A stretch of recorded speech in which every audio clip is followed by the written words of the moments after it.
A human baby's cry is one of the most piercing sounds in nature. It is loud and shrill. The noise is tuned to drill straight into your brain. Anyone who has been near a screaming infant knows you cannot tune it out. It overrides everything else. It is designed to grab attention. Think about that for a second, because it makes no sense. For most of history, humans lived with deadly predators. Big cats, wolves and bears hunted by sound. They listened in the dark for vulnerable prey.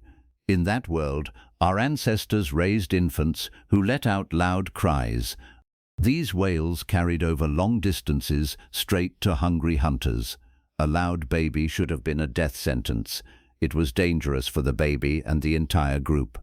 A screaming infant was like a dinner bell in the night. By the rules of survival, evolution should have produced quiet babies.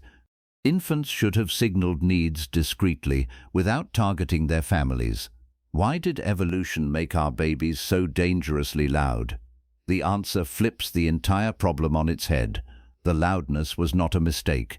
It survived because it worked. Finding out why reveals a deep truth about what makes us human. The danger was completely real. This is not just an imagined threat. We have striking evidence of how dangerous a crying baby was.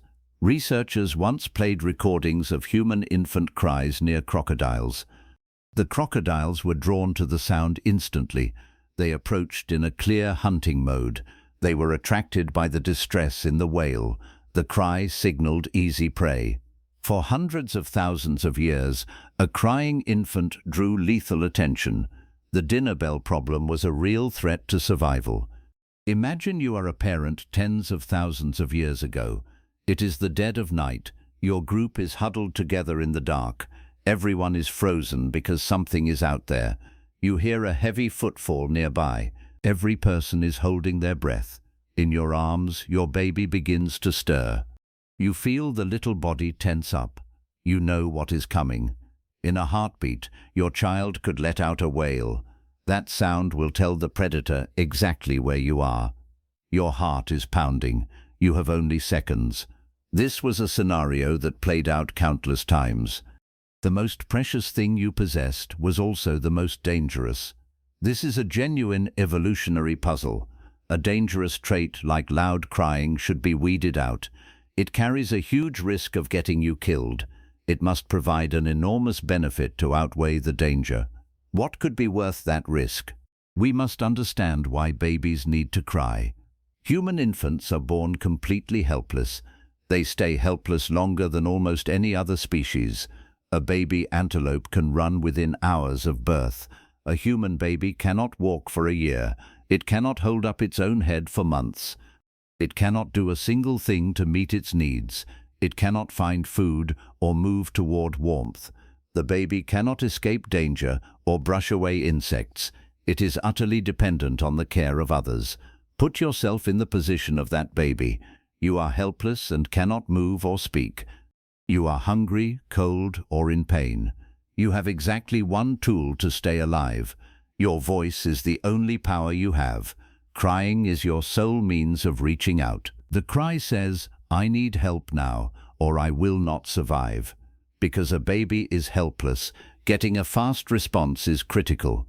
Evolution made that one tool as powerful as possible. A quiet cry would be useless. A baby with a weak signal might be overlooked. It might not get fed or comforted in time. It simply would not survive. The baby with a piercing cry gets attention. That baby gets fed and picked up. It is warmed and protected. The louder the cry, the better the odds of survival. Generation after generation, babies with the loudest cries survived. They passed on their genes. This leads us to the great reframe that solves the mystery. We have been thinking about the cry all wrong. We treated it as a noise that needed to be silenced. A baby's cry is actually a weapon. It is aimed with precision directly at adults. The cry is engineered to trigger something deep inside the adult brain. When you hear a baby cry, you do not make a calm choice. The sound lights up regions of the adult brain instantly. It triggers urgency and caregiving, whether you want it to or not. It creates a feeling of distress that is hard to bear. The cry makes the adult feel an urgent need to make it stop.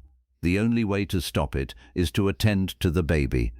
You must pick it up, feed it, or soothe it. This is the genius of it. The baby cannot care for itself, so it evolved a sound that hijacks the nervous systems of adults. It compels them to provide care. It is a form of biological extortion. The cry says, "I will make this unbearable sound until you fix my problem." It works because we are powerless against it. We are wired to answer that call. Is the cry an honest signal or a bluff? A baby crying because it is starving sends true information. Responding saves its life. But babies also cry when they are not in danger. They cry when they want to be held or are mildly uncomfortable.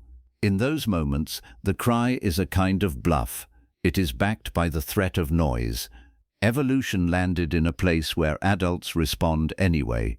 The cost of ignoring a real emergency is too catastrophic. A dead child is a loss you cannot risk.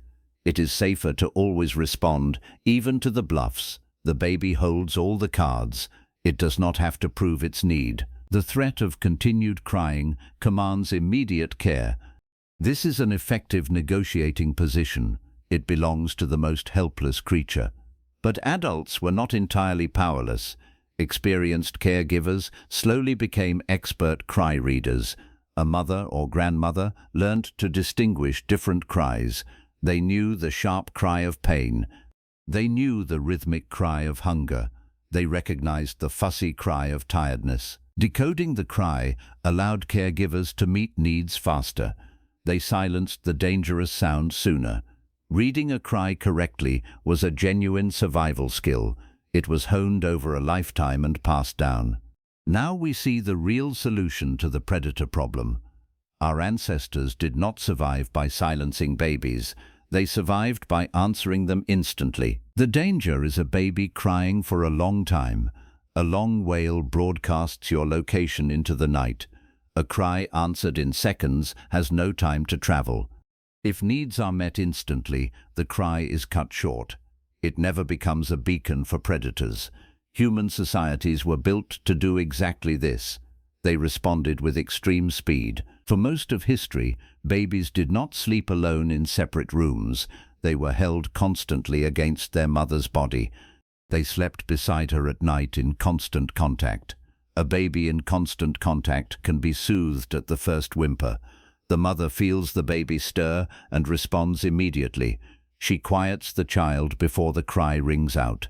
Constant carrying was a brilliant noise suppression system. The cry was kept short because the response was instant. Our ancestors also had a second layer of defense. They did not parent alone.